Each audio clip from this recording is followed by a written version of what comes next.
Welcome to Penrose Learning, where we make understanding easy. You start by readying both devices on the same network. This is crucial so they can see each other. On the TV, enable screen mirroring or Smart View. This opens the TV's receiver.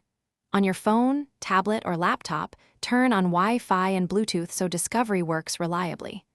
Once done, keep both screens unlocked and awake. Sleeping devices can fail discovery. This initial alignment reduces pairing errors and speeds the next steps, because the devices will already trust the same network. You now initiate the mirror from your source device. Open Smart View, Screen Mirroring, or Cast depending on the OS. Tap the Samsung TV name when it appears. That selection sends a handshake request to the TV. If the TV shows a prompt, accept it. This authorizes the connection.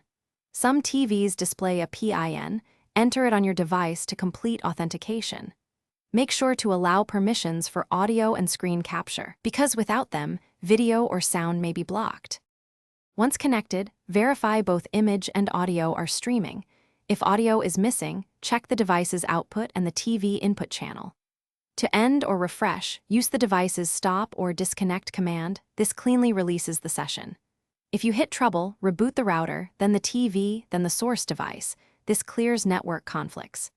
As a quick diagnostic, move devices closer to the router and disable VPNs or hotspot isolation, because network segmentation often blocks mirroring.